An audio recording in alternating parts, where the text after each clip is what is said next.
Hello, my name is Bob McCauley and I'm a raw foodist and a promoter of ionized water, spirulina and chlorella, two types of algae, the strongest foods in the world.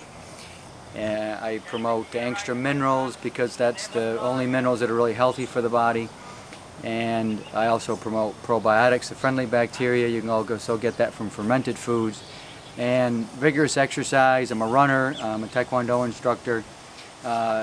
Vigorous exercise each and every day, 20 to 30 minutes, and it goes always maintaining a positive mental attitude, no matter how sick you are, how many problems you might have, whether they're for physical or social reasons, doesn't matter. Keep that positive mental attitude, you'll always be a healthy person. So one of the main ways I do that, of course, is to live almost exclusively on raw fruits and vegetables. I have some fruit in my diet. I got to watch my sugar intake, don't want too much of that. If I do take any sugar, I always take greens with it, in particular spirulina and chlorella, because they have the protein and the chlorophyll, so it allows the sugar to go into the bloodstream at a very regulated rate. So anyway, what I want to do today is show you how cheap it is to be a raw foodist, and what I've done in my house. I mean, I've got an acre of property here, but it's just anybody can do it in a lot less. I'm only using just a very small percentage of my property to feed myself almost exclusively through the summer for almost nothing. I just started this about six weeks ago, and here it is all ready for my dinner.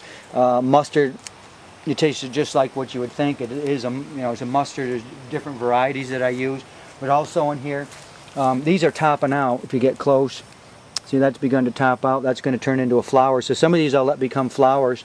Others I won't. This is arugula. It's my favorite food. People call me the arugula king because any farm where they grow arugula or whatever, and they rotate it and they put it in different places, I can hunt it out like one of those pigs hunts out the truffles. There's more arugula. I got some. This is clove. This just comes up naturally, so I throw that in my salads. Of course, I throw everything in my salad. This is watercress. Watercress, so it won't get very tall. But it'll flower very quickly. A lot of this is already flowering. The arugula is flowering, but again, I only did this 6 weeks ago. Over here we have broccoli. It came up a little slower than the rest of the stuff, so I'll be cutting those, and then as it gets bigger, it begin to flower, and I'll eat each part of the plant. Really gives you different parts of a different set of nutrients. So the root is one thing, the leaves are another, the flowers are another. So each one's going to have a different set of nutrients. A couple things like beets, they're very high in oxalic acid, and then of course I'm going to show you over here. I've got some rhubarb. That's extremely high in oxalic acid, really bad for you. Don't ever eat rhubarb leaves, but you can eat the stems. That's okay. This I planted just about a week ago, maybe 10 days. This is some kale. Here's some more mustard. Here's some chia. I've got probably about 30 different variety of seeds I've just already thrown out. And this whole thing, I'm going to feed myself the entire, all the way through November for probably less than $20, maybe $30 tops on all the seeds that I'm going to buy. And you think about that, and it's all organic. Down here, this, because of the sun, has come up even better. But this is a more broccoli and a little bit of mustard and mostly kale. But that's all been coming up. I've got some over here in the spring. And right next to it, of course, we have basil. That's one of my favorites.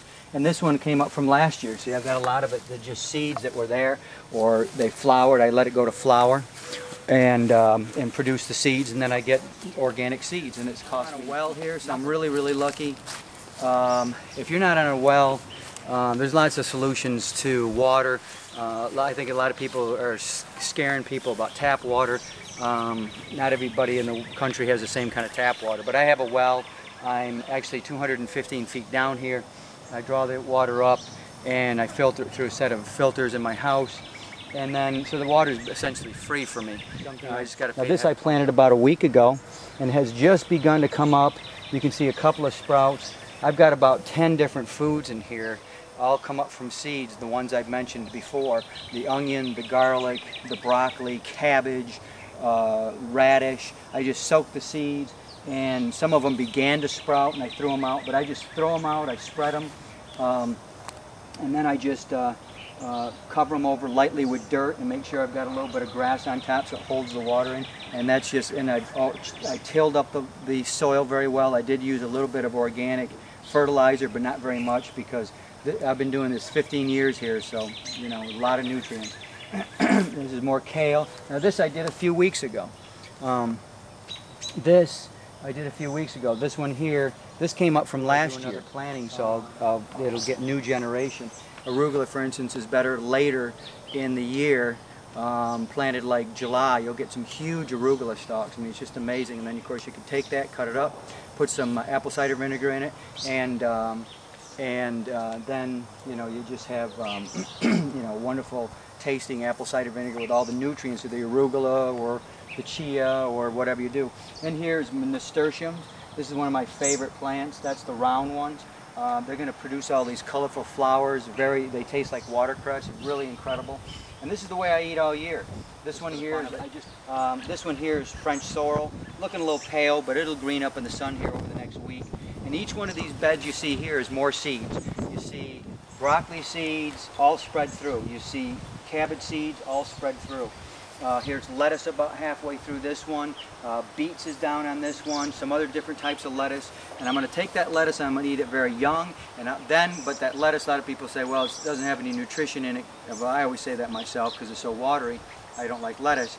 But if you have it bolt up and it turns into a flower, wow, that stuff is some incredibly powerful stuff. A little bit of grass on it, it'll come up. And in between the rows, what I've done is throw, like in between the two tomato rows here, I've thrown some more seeds that'll come up, and that'll provide more cover, so I don't have to worry about, you know, this drying out or anything. Down in there, over in this area, this is a really old part of the garden. All you're looking at here, this is all oregano. I have oregano that's been here 15 years, so it's considered wild at this point, and I've never touched it. And it just comes up, and this is some of the most powerful and wonderful oregano you'll ever have in your life. It's just really gorgeous stuff. And really, I can just put, you know, maybe a small, half a handful in one of my salads. Yellow, but it's not yellow, it's lemon balm. Here's the dreaded rhubarb, but again, if you're going to eat it, you can eat the stalk. This is wild. It's been coming up over here for years and years and years, so I personally don't eat too much of it. If I do, I'm going to eat some of the stem, and especially as you get in the lower part of the stem, it gets a little softer, a little more tasty. And that's some mint of some sort. It's natural, or it's wild. It's always around. I usually have land. And over here, I planted this many, many years ago, 15 years ago. This one here, one of my all-time favorites, is tarragon. And again, you just chop that up and put it in your salads. I actually planted a lot of dill. So, you know, I even planted tarragon seeds. I planted basil seeds. So I'm going to get a whole bunch of different things that I usually don't grow, because, you know, health is all about making sure it's raw and variety. Great variety of fruits and vegetables. Over here, all I've done in here is all this is nasturtiums. This is all nasturtiums. Of course, we have our food staple, the delicacy, or the bane of anyone who has a lawn, the dandelion. So either you hate them and you want to spray them. We spend over $1 billion a year to kill dandelions. One of the healthiest foods you can possibly eat. It's amazing. It's an atrocity. Okay, there's one more I'm going to show you. Of course, I got rose bushes. You can eat roses. I always eat them. They're not that tasty, but they are very good for you.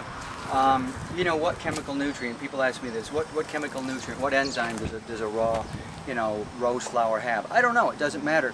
You know, you want to get into it, go look it up. It'll give you all of the chemical breakdown of it and everything. I've got a book that lists every, you know, basically any food you can think of, and it breaks it down to all its chemical constituents.